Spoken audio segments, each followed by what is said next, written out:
अब हम आपको ये बताएंगे कि कैसे भारत में चांदी की चांदी हो गई है। सोने की लगातार बढ़ती कीमतों ने चांदी को भारत के आम लोगों के लिए अब एक नया सोना बना दिया है और अब लोगों को चांदी में निवेश करना ज्यादा आसान और सस्ता लग रहा है। वर्ष 2023 में भारत ने 3,625 मीट्रिक टन चांदी का आयात किया था, लेकिन पिछले वर्ष भारत ने 7,669 मीट्रिक टन चांदी का आयात किया है।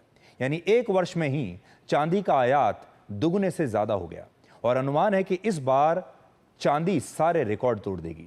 इसका कारण यह है कि लोग भी चांदी में निवेश कर रहे हैं और अलग अलग उत्पाद बनाने में भी चांदी का इस्तेमाल बढ़ रहा है। और दूसरी तरफ युद्ध, आर्थिक अनिश्चितता, टैरिफ और अमेरिकी डॉलर के कमजोर होने की वजह से सोने की कीमतें पिछले कुछ महीनों से आपके जो दिल की धड़कन है उसकी तरह ऊपर नीचे हो रही है। एक दिन सोने की कीमत ऊपर होती है, अगले दिन नीचे आ जाती है और इसी अस्थिरता ने सोने पर लोगों की उलझन को बढ़ा दिया है। उदाहरण के लिए 24 कैरेट का 10 ग्राम सोना 20 मई को 95,170 रुपए का था, लेकिन आज ये लगभग 98,060 रुपए का हो गया और 2 दिन में इसकी कीमतें 3% बढ़ गई। लेकिन एक महीना पहले यही 24 कैरेट का 10 ग्राम सोना 1,01,500 रुपए का था और उस हिसाब से आज इसकी कीमतों में लगभग 3.5% की गिरावट आ चुकी है और यही अस्थिरता लोगों को बेचैन कर रही है। सबसे बड़ी बात यह है कि इस साल 10 ग्राम सोने की औसत कीमत 90,000 रुपए के आसपास और बहुत सारे आम लोगों के लिए 90,000 रुपए के आसपास थी और बहुत सारे आम लोगों के लिए सोना उनकी पहुंच से अब दूर होता जा रहा है। सोना बहुत महंगा हो गया है और इसी कारण से चांदी को भारत के बहुत सारे आम लोगों का नया सोना माना जा रहा है। चांदी की चांदी होने के 3 बड़े कारण हैं। पहला, आम लोगों को सोने की तुलना में चांदी से बेहतर रिटर्न की उम्मीद है। दूसरा, चांदी ने भी भारतीय बाजार में काफी अच्छा और टिकाऊ प्रदर्शन किया है। 6 महीना पहले 28 नवंबर 2024 को 1 किलोग्राम चांदी की कीमत 89,500 रुपए थी, लेकिन आज इसकी कीमत 1,01,000 रुपए हो चुकी है और इसमें 12.8% की वृद्धि हुई है, यानी अच्छा रिटर्न है। दूसरा, सोने की कीमतें बढ़ने से ये बहुत सारे आम लोगों की पहुंच से अब बाहर होता जा रहा है, जबकि चांदी की कीमतें बढ़ने पर भी ये आम लोगों के बजट में अभी भी आ सकता है।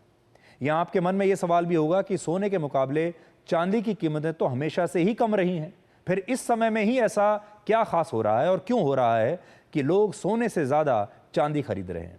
तो इसका एक बड़ा कारण यह है कि सोना 90,000 से 1 लाख रुपए के बीच है और ये कीमतें भारत के बहुत सारे आम लोगों की पहुंच से दूर हैं।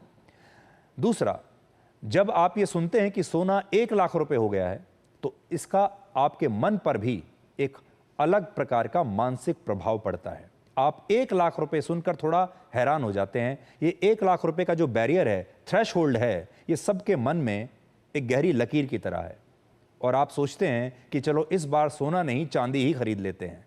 और ये एक मेंटल बैरियर की तरह होता है जिसके कारण कंपनियां, कई बार आपने देखा होगा, बहुत सारी कंपनियां ऐसी हैं जो बाजार में अपना सामान 99 रुपए का रखती हैं या 999 का रखती हैं या 1,099 का रखती हैं या 99,000 का रखती हैं, क्योंकि लोगों को लगता है कि जो 1,000 का बैरियर है या 1 लाख का बैरियर है उससे पार लोग जाना नहीं चाहते। उन्हें 999 रुपए की चीज तो मंजूर है, लेकिन 1,001 जब उसकी कीमत हो जाती है तो वो उन्हें महंगा लगता है। तीसरा कारण यह है कि भारत में सोने की तरह चांदी का भी एक सांस्कृतिक महत्व है और हमारे देश में भगवान गणेश, मां लक्ष्मी के सबसे ज्यादा सिक्के चांदी के ही खरीदे जाते हैं। यानी जब कोई व्यक्ति सोने की जगह चांदी खरीदता है तो उसके मन में नकारात्मक भाव नहीं आता और चांदी भी ये संतुष्टि देती है कि आपने अपने आभूषणों में कोई निवेश किया है, किसी कीमती चीज में निवेश किया है। सोने और चांदी की कीमतों में एक दर्शन शास्त्र भी छिपा है जो बताता है कि जिस चीज की उपलब्धता ज्यादा होती है उसकी कद्र और कीमत उतनी ही कम होती है। हमारी इस धरती पर सोने के भंडार कम है इसलिए सोने की कीमत ज्यादा है, जबकि चांदी के भंडार ज्यादा हैं इसलिए उसकी कीमत कम है। यानी सोने और चांदी की उपलब्धता ये सिखाती है कि कीमत हमेशा उसी की होती है जो कम मात्रा में मिलता है और जो हर जगह हो, जिसकी मात्रा अधिक हो, उपलब्धता अधिक हो, वो जो है उसकी कीमत कई बार नीचे आ जाती है। और चांदी के साथ अब तक यही हुआ। जबकि चांदी बड़े काम की चीज है। सोने का औद्योगिक उपयोग काफी सीमित है। इसका इस्तेमाल गहनों और ज्यादातर लोग निवेश के लिए करते हैं, लेकिन चांदी का इस्तेमाल कैमरों में होता है, मोबाइल फोन में भी कई बार होता है, सोलर पैनल्स में होता है, और चांदी कई इलेक्ट्रॉनिक आइटम्स को बनाने के लिए भी काम में आती है। लेकिन इसके बावजूद सोना हमेशा चांदी पर भारी रहता है, और इस बात में एक दर्शन शास्त्र ये छिपा है जो बताता है कि उसकी कीमत ज्यादा है जो सदाबहार है और जो ज्यादा दिन तक साथ निभाता है। सोना कभी काला नहीं पड़ता और इसकी चमक हमेशा बरकरार रहती है, जबकि चांदी कुछ सालों के बाद उसमें कालापन भी आ सकता है और यह अपनी चमक खो भी सकती है।